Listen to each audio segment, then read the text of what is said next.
In today's lecture, we are going to learn about language models. So before we learn advanced models like BERT, GPT or NAMA, we first need to understand how a computer can predict language. Okay, so this prediction is actually made possible using language models.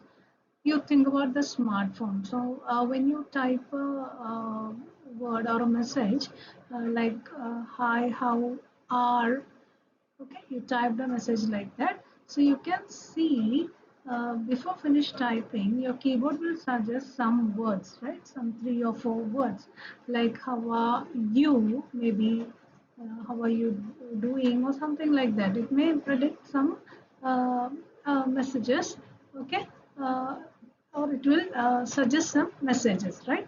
So that is an example for a language model. So have you wondered like how your phone knows what you're likely to type, isn't it? So the answer is the language model. So similarly, when Chat GPT, when it generates text or when it translates, it predicts the next word using the language models. So today's objective is to understand what a language model is and why we actually need it and how we calculate the probabilities and what are n-grams and how do we evaluate these n-grams. So we are going to discuss on this.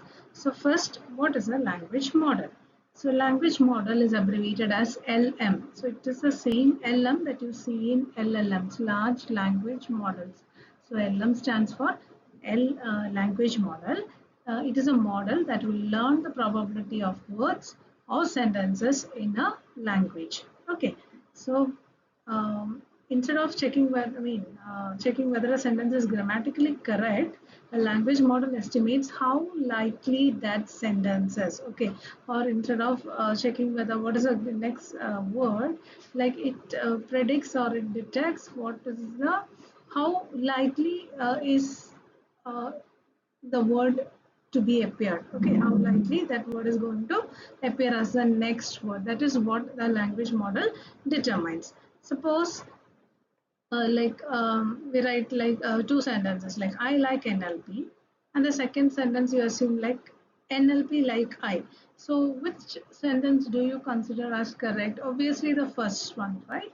I like NLP. That is much more natural or a correct sentence in English, right? So the how we determined it, because you know the grammar rules and all, you learn the grammar of English and all. So with your that knowledge, you told like the first sentence I like NLP is much more correct than NLP like I, right?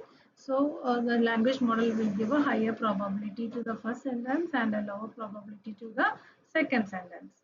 Okay, so this is how they predict the correct word or a correct sentence, because it doesn't have any I mean intelligence as we humans has, right? So consider this example. I am going to. Okay. So you think about what are the words that can appear after it. Maybe someone will tell like I'm going to school. Some will predict like market. Some will predict like college. Some will predict like sleep, etc. Okay. So we humans itself, according to our interpretation or according to our understanding, we predicted many things, right? So how the language model also predicts like this, it will assume or it will predict or suggest some words, maybe 5 words, 10 words, 20 words, according to the vocabulary size of the data that it is being trained on. Okay, it will suggest some words and it will assign a probability to each word. Okay, and suppose you assume like the probability that was assigned to school is 45 and probability to market was 25 and so on, then it will choose the word with highest probability as the next word. So from here school is having the higher probability, right? You can see school is having 0.45 probability, so it will like what it will predict school as the next word. Okay, so this is how the language model predicts the next words. So what is the purposes or why we need this language model? So first one is to calculate the probability of sentences We can use language model again to calculate the probability of next word. We can use it again to rank the sentences. Like suppose we have these two sentences, which is more likely to occur the first one, right? So we use it to rank the sentences also. Again, some of the applications of language models are it can be used in speech recognition. It converts the speech into text. For machine translation, it helps to select the correct translation. Okay, in text generation. Okay, then that like in ChatGPT or when you type a message and all, it generates text. Then for auto completion, that is when you type a message, it will automatically what predict the next words. Okay, that is autocomplete. Again, for spelling correction also, it can be used. Again, in chatbots, we use like in GPTs and all, chat GPTs and all, we can use this language model to generate the answers to our queries. Okay. Again, in search engines also, when we type something in a browser like Google Chrome, when you type 2 or 3 sentences, it will automatically predict the next words, maybe, right? So it can be used in search engines also. Now, the next one is probability of a word sequence that we have already told what is the probability, and if you want to predict the probability of a sentence or the probability of a word sequence, then how we can do it? We predict the probability of a sentence using chain rule of probability. Okay. So what is this chain rule of probability? Suppose you have a sentence like I like NLP. Okay. You have a sentence like I like NLP. Then how it calculates a probability? Does it not take the entire sentence as such? Instead, it will break it into different words, like I is a word, like is a word, and the third word is NLP. Okay. And instead of treating it as a single unit, we treat it as a sequence of words. So language model calculates the probability that this entire sequence occurs in English. That is, okay, the probability of I comma like comma NLP. Okay, this means what is the probability that these words appear together in this order? So what is the meaning of this? What is the probability that these three words occur together in this order? Okay, so that is computed using the chain probability. So in chain probability, what we do is, instead of calculating the probability of entire sentence, again, that is, we break down the sentences into different words. Okay, the probability of first word, we compute the probability of first word, that is W1. Then we compute what is the probability of second word given the first word. Then we compute what is the probability of the third word given the first word and the second word. That is, we use conditional probability of a year. Like for example, you can say that when you're climbing a staircase, okay, think of you are climbing a staircase. You do not jump directly to the fifth step. Instead, what you do, you climb one step at a time. Similarly, a language model also predicts one word at a time. So every new word depends on the words that came before it. Okay, that is exactly what the chain rule represents also. So for here in this example, suppose you have to compute the probability of I like NLP. Then first we compute probability of I. Then you compute what is the probability that like appears after I. Okay, what is the probability of like given I? Okay, first I is appearing, then comes like. What is the probability of that? Okay, like appearing after I. Then this means what is the probability that NLP comes after I like? Okay, that is the meaning. So this is how you compute the probability of a sentence. It is not calculated as a single unit. Instead, we divide into some group of words, and we, using the conditional probability, we compute the probability of words. Okay. Now, next thing is why actually we need these n-gram models. Okay. So let's take an example like I went to the market to buy some vegetables because. Okay. So this is an example. It has some words, right? So I want to predict the next sentence, what I have to do?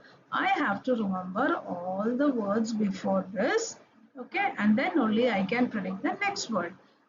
This is a manageable sentence, but you assume that you are working on a document and document has some 1,000 words. So is it possible that the model can remember previous 1,000 words and predict the next word? No. Assume if your document is having some 10,000 words or millions and billions of words. Okay. So in order to predict the next word, is it possible to remember all the previous million words and then generate the next word? No, because the computational overhead is very much high, right? So in order to solve this, what we do is we use a technique known as Markov assumption. So what is actually Markov assumption telling us? It tells us that the next word can be predicted based on some fewer words before that. Okay, we do not need to remember the entire history. Instead, we can predict the next word by only considering one word before that word, or one or two words before, or one or three words before, etc., not the entire history of words. Okay, so that is known as Markov assumption, so that the computational overhead is lessened. Now, what is actually n-gram? So n stands for the number of words that we are choosing. Number of n consecutive words. So the word consecutive is very important. So the words together, consecutive means the number of words which are closer to each other. Okay, so how many words are grouped together? So based on that, and these n-grams are divided into different types. One is unigram, bigram, trigram, fourgram, etc. n-grams. So unigram means what? It will consider only one word. Bigram means it will contain two words. Trigram means it will have three words. Fourgram means it will have four words. N-gram means it will have n grams. Okay. So consider an example. You have a sentence like, I love studying NLP. This is your sentence. So you have to find the unigrams, bigrams and trigrams from this sentence. So how you can do? So unigram means taking one word at a time. So one is a unigram. Again, love is a unigram. Again, studying is a unigram. NLP is a unigram. So you had four unigrams from the sentence. Bigram means what? You're grouping two words. It is two consecutive words. So I love, or next two consecutive words is love studying. Next two consecutive words are studying NLP. You cannot group I and NLP because they are not consecutive. That you have to remember. Now trigram means what? You are taking three words at a time. That is I like studying, and next one is love studying NLP. Okay.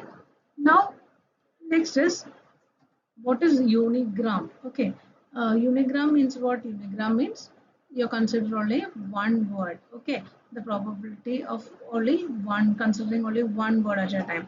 So it does not consider any previous words. The words are suggested, next word is predicted using it doesn't consider the previous words to uh, suggest the next word. Okay, so that is known as unigram, and it is the formula for it is P of WI. You are predicting the next word. Okay, WI is the next word that you are going to predict. For a sentence like I love NLP, the probability, how we calculate the probability? Probability of, when you are considering unigram, how you do? Probability of I, okay, into probability of like into probability of NLP, because we consider only unigram, you take only one word at a time, so you compute the probabilities of one word at a time. So probability of I into probability of like into probability of NLP. This is how you compute the probability of unigram. Now example, suppose probability of I is some 0.4, probability of like is 0.3, and probability of NLP is 0.2. Then the probability of I comma like comma NLP, probability of this sentence according to the unigram model is 0.024. Okay, that means it is 0.024 likely that I like NLP, this sentence may appear. Okay, So that is computing the unigram. So the probability of a sentence is simply the product of individual probabilities of each word. It completely ignores the previous word, right? So the word order is not considered here. I like NLP, or the probability of like NLP, like everything will be same, because why? It does not consider the word order. The probability of this sentence and the probability of this sentence when computed will be same, right? So is it correct? Because this word is not a meaningful word, right? But when using the unigram, it will produce the probabilities of meaningful sentence and a meaningless sentence as the same. So this, why this happens? Because it does not look into the previous words or the word order. Okay, so to overcome this limitation, we introduce the next model, which is known as Bigram. Okay, so limitation of unigram model is that it cannot distinguish between a meaningful sentence and a meaningless sentence. So in order to overcome that, we use a model which is known as bigram model. So let us look what a bigram model is. So bigram means what? Bi means two. So here we are instead of considering the words independently, the bigram model consider one previous word. So it captures some context or some word order is considered here when compared to the unigram model. This means the probability of the current word will depend on the word immediately before it. Okay. So when you are looking into the sentence, the formula for that is the probability of the next word wi, okay, depends on the probability of I minus 1th word. That means suppose you are going to compute the probability of like, then you will consider the probability of the previous word I also. Suppose you are going to predict the probability of NLP, then you will consider the probability of previous word like also. Okay, so how the probability is approximated here?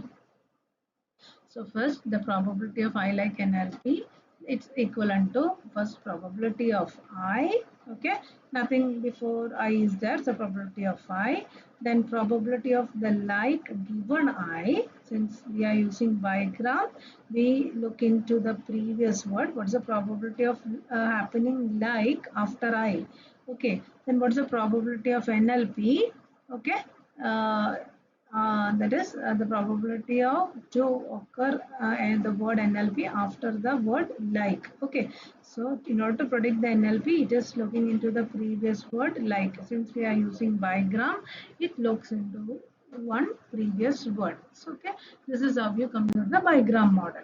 Okay. Now, suppose your probability of the I was this, probability of like given I is this, probability of NLP given like is this, then the probability of the entire sentence calculated using bigram model is equal to 0.06. So it captures more context than the unigram model because it considers the word order or the word previous to that next word. Now, what will be trigram? Tri means what? It three, right? It consider previous two words. It consider previous two words while predicting the next word. So the next word is always represented as wi. So probability of wi given the probability of previous two words. Okay. So suppose you are going to predict NLP, then NLP will be your wi. Okay, and before that you had I like.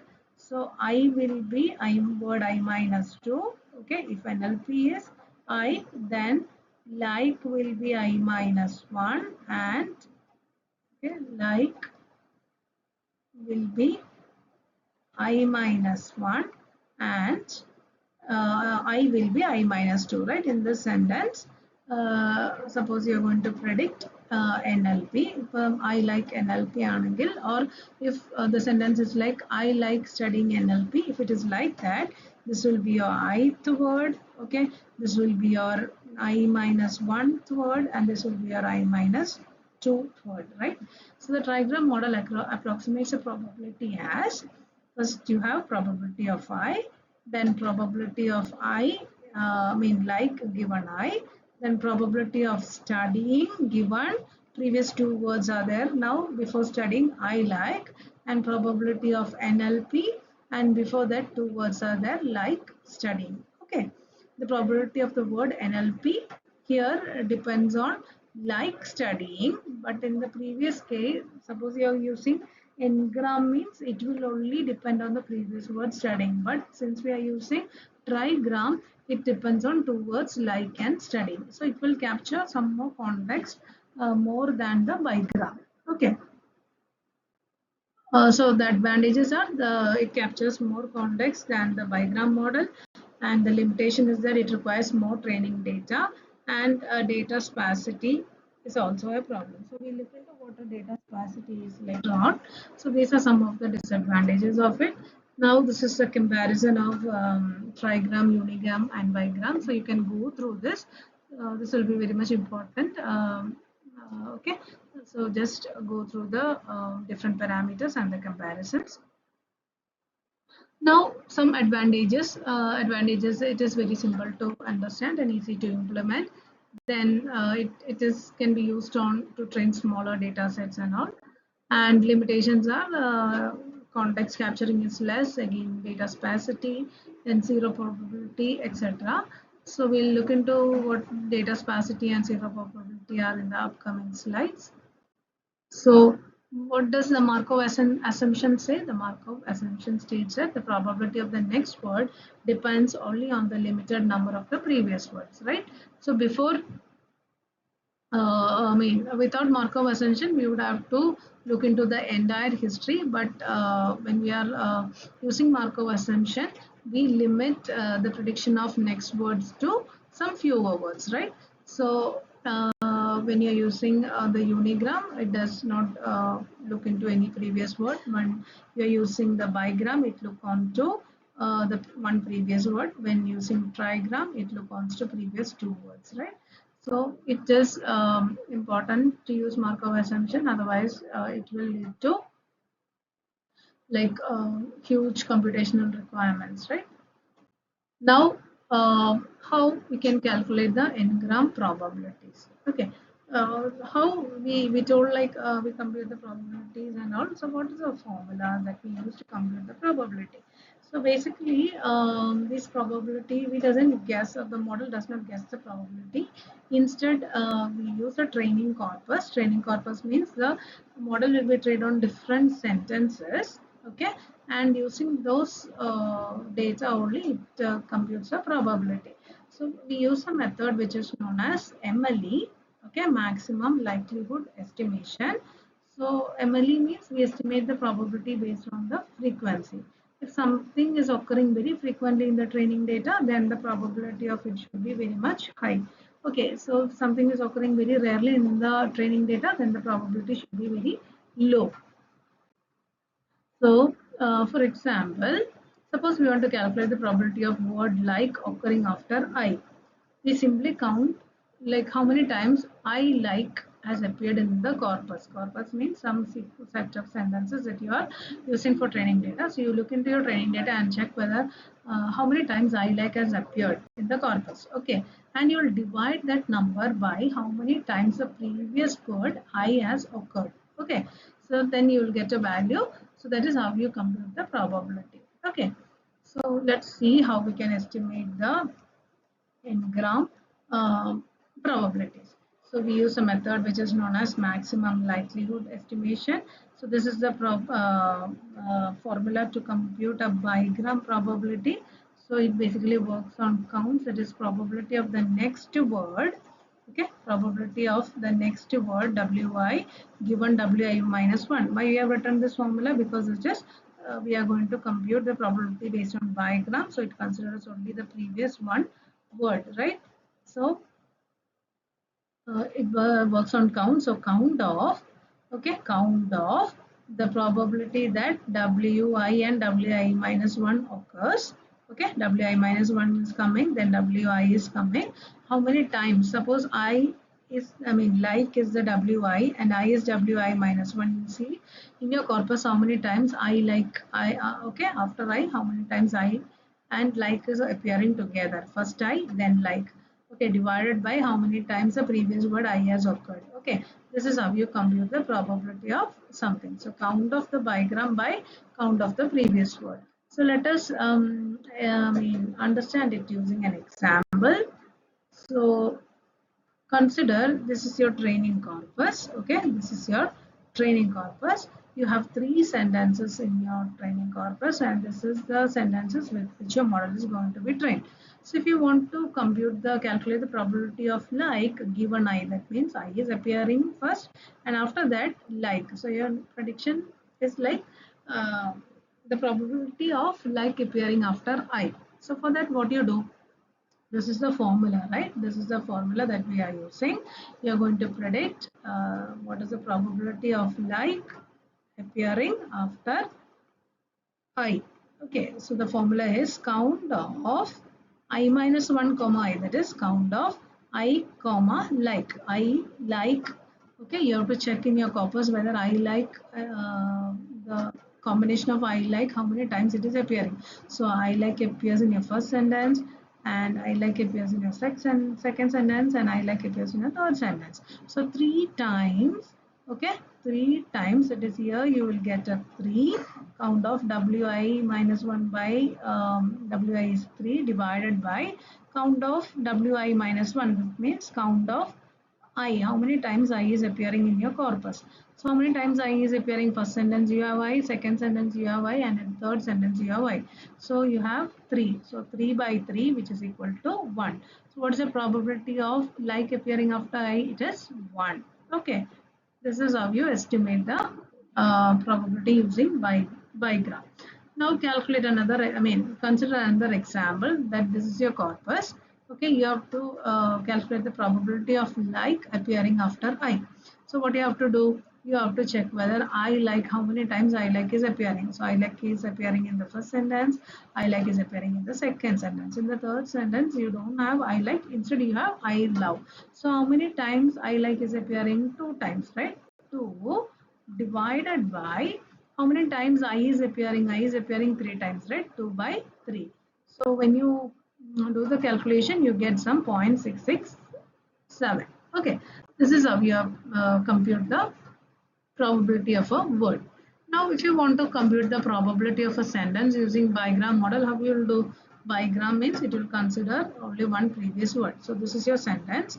So first you write P of I, then P of like given I, then P of NLP given like. So you compute your probability. Suppose you are given a training corpus, then you compute a probability. If your probabilities are like this, assume your probabilities are like this, then taking the product of these three will give you the probability of the entire sentence. Okay. Now this can be done as a tutorial.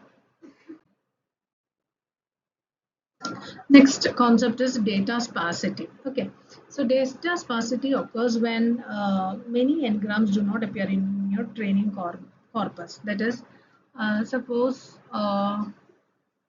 you assume that in your training corpus you have some uh, 10 sentences. Okay, so maybe your unigrams will be present, but when you're considering the bigram, the combination of maybe I love, okay, suppose that combination may not appear when you're considering a sentence like I love NLP, but in your training corpus you don't have any combination I love, instead you have I like, or I hate something. Okay, so I love doesn't appear there. So when you are computing the bigram probability, the count of the combination of I love, it will be equal to 0. So when you have a 0 probability, okay, 0 divided by something will be equal to 0. You get the entire probability as 0. So this I love NLP may be a very correct sentence, but since you get your count probability as 0, the entire probability may be evaluated to 0. So it is not correct, right? So that is known as data sparsity. Suppose a combination of these n-grams may not appear in your corpus, and therefore the probability of the entire sentence will be evaluated to 0. So this is what is the reason for this? This is because of the insufficient training data, because you doesn't have a sentence having a combination of I love. Okay, that is known as data sparsity. Now suppose you assume that you have a vocabulary of 10,000 words. Okay, 10,000 words are appearing in your corpus, and when you're forming unigrams, For each and every word, you can form a unigram, right? So you will have V number of unigrams. But when it comes to bigrams, you consider one previous word, right? So it will be 10,000 into 10,000. Okay, it will be in millions, right? 100 million or something. When it comes to trigrams, it will be 10,000 into 10,000 into 10,000. Okay, assume your the number of grams is uh, very huge when you go for bigrams and trigrams, right? It increases drastically, right? So if the combination of these grams are not appearing in your corpus, means all those things will be zero, or for those combinations your probability will be evaluated to zero even if your sentence is correct. Okay, so that should not happen. So higher order of n-gram, so you will have more possible unseen n-grams, and therefore greater data sparsity will be there. So in order to avoid these this sparsity leads to something known as zero probability. For example, when you compute, when you are finding the probability of P of I, you got zero point 0.5. Then I like is appearing in your corpus, you got some zero point 0.4 probability. But when you check for a combination like NLP, okay, like then after NLP, the word NLP is coming in your corpus, you don't have anything like this sentence, like NLP is not appearing, so it will be equal to zero. So when you compute the probability of this sentence is actually correct, right? Hi, like NLP is a valid sentence in English, but when you compute the probability, it will be evaluated to zero. So this is known as zero probability, and this happens because of data sparsity, because your training corpus doesn't have enough training data which have seen a combination like NLP. That is why it is equal to zero, and because you are finding the probability of sentence by multiplying all those probability individual probabilities, it is evaluated to zero. So this problem is known as zero probability. Again, even if the sentence is perfectly valid, the model may assign a zero to the sentence. Okay. So what is the solution for this? Solution is known as smoothing. Smoothing means even for the unseen n-gram, okay, for unseen n-grams, usually the language models gives a zero probability, but we are going using a technique called smoothing. We are giving some value for unseen n-grams other than zero. That is, some values greater than zero. So there are a lot of methods. So one such method is known as Laplace or advanced smoothing. So what is it? The Laplace or advanced smoothing is computed using this formula. Okay, we are adding a 1 to the numerator and v to the denominator. Okay, v means the number of words in your vocabulary, or the unique words in your corpus is known as vocabulary. Okay, unique words in the corpus. You have sent two sentences, and if I is repeating in two sentences, unique word mean you will take only I once, right? Unique vocabulary. We have already studied in the previous class and previous semester what a vocabulary is. Okay, so let's see an example. Suppose normally when we do I school, okay, the count of, or the probability of I school was zero, okay, because your model hasn't seen a combination, okay, I school, then it will give a value 0, right? And the probability of I is 10 and your vocabulary is 5. Then what we do normally without smoothing, when we compute the probability, it will be equal to some 0 divided by 10, which is equal to 0. But in order to avoid this 0 probability, we use the formula for Laplace smoothing. So we add a 1 to the numerator and we add the vocabulary size 5 to the denominator. So what we get, 1 divided by 50, it will be equal to 0.667. Okay, 0.0667. So instead of 0, what we have got by using Laplace, we have got a value greater than 0. This is how we avoid the non-zero probability. So we'll give some probability to the unseen n-grams. It is like, suppose a student for the exam, a teacher is giving a new question and the student is not familiar doing that question, but according to his understanding or knowledge, he had solved a little bit, or he had wrote some concepts regarding it. Then the teacher may not award him a 0 mark, right? Instead, she will award some marks for it. Likewise, the same thing is applied using smoothing also. Instead of giving a 0, we give a some marks or some probability to the sentence. Okay. Another method is Backoff. Backoff means a higher order n-gram. Suppose you are computing by grams and you got a 0 value, then what we do is we will lessen the n-gram. That is, we'll go for a unigram. Okay. If when computing using trigram, if you are getting a 0 probability, then we'll check whether bigram is possible or else unigram is possible. That is known as Backoff. It is again another method. Okay, so here I've shown another problem of smoothing. You can just go through. Here also I've given another problem. Now we told how we can compute the probabilities and all. Now next thing is how we can evaluate a language model. Okay, how we are going to tell like are the language model that I have constructed is good, okay, in predicting the next words or next sentence. How we can measure it? So we use some evaluation metrics. One of the evaluation metrics used for checking the language model is known as perplexity. Okay, perplexity means with how confused a language model is in predicting the next word, okay, or what is the uncertainty, okay, in predicting the next word. So example can be like a student who has studied very well, okay, we won't have much confusion when writing the exam, right? But a student who has not studied or prepared, who hasn't prepared well, he will be having a lot of confusion and he will guess and write the answers, right? The same thing is like that.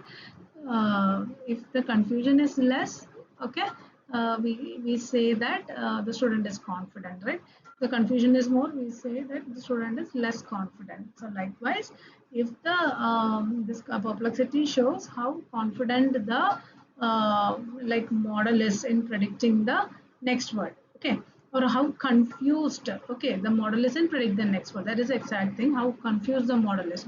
So if the value of perplexity is less, means the model is having less what confusion. If the value of the language perplexity is higher for a language model, it shows the model is highly confused. Okay, so what is perplexity? So this is the definition of perplexity. Perplexity measures the uncertainty of the language model when predicting a sequence. So lower perplexity means the model is good, higher perplexity means poor prediction. So this is the basic formula that we use. So don't get confused when looking at the formula. Okay, it's perplexity of a word can be given as perplexity of word 1, word 2, word 3, etc. raised to 1 by n. Okay, n means the number of words. So let us see it with an example. Suppose you have two models, okay, or evaluated on same test data set. You are using the same test data set and evaluating two language models. So model A has given you 50, perplexity value 50. Model B has given you a perplexity value of 100. So which is model is better? The first model is better. Why? Because perplexity shows the amount of confusion that a model is having in predicting the next word, right? So here the perplexity value is less for model A. That is why model A is better. So what does this 50 and 100 actually mean? 50 means the model is going to predict the next word, okay, from 50 words of equal probabilities. Okay, so like I like dash. Okay, so it may be having some 50 words with it, and out of having equal probabilities maybe, and from that the model has to predict one thing. Okay, then model B, the value is equal to 100 means what? The model is having some 100 probabilities of some words, 100 words probabilities are there, and from that it has to select the next word. So the confusion is more there. Okay, in model A, out of 50 words it has to predict the next word, but for model B, out of the 100 words it has to predict the next value. So which is better? Model A is better. Okay. And this is an example. Suppose a language model is assigning these much probabilities, and the probability of the sentence is computed using the product of all these things, right? So the probability that we got is 0.4 and 0.04, and the number of words is 3. Then how we will calculate the perplexity? the probability of the sentence raised to minus 1 by 3. So you will get a value 2.92. Okay. Again, another example. Suppose the probability of conditional probabilities of each words in a sentence is given like this, and you have to compute the probability. So you multiply all those things together, and that raised to 1 by 4 because you are having 4 words minus 1 by 4. Okay. If you are having 3 words in your sentence, minus 1 by 3. If you are having 5 words, means minus 1 by 5. Right? So suppose you have three models, and the first model is computing language, predicting the words using Unigram. Second model using Bigram. Third model using Trigram, and you got some perplexity values like this. So which is a better model? One which is having 100, right? It has a lower perplexity, so therefore the model built using Trigram is good. Okay, but it is not always the true, because when the order increases, maybe it may perform well on the training data, but it may not perform well on the test data. Okay, so here you can see model A and B is there, and you have given the training perplexity and testing perplexity. So when considering the training perplexity, which one is better? Okay, according to training perplexity, model B is performing well, right? But when you look into the test perplexity, what whether B is performing well? No, right? It is having perplexity of 100, whereas model A is having a perplexity of 25. So which model will be better? Actually, the model BAA will be better, because we always have to consider what the test perplexity. Okay, because the model has to perform well on unseen data, right? Not on the training data. So the model having less perplexity for the test data will be a good model. Okay, so this is a problem to identify the unigrams. So you can just go through that, and this is problem to compute the probability. Again, probability of a sentence.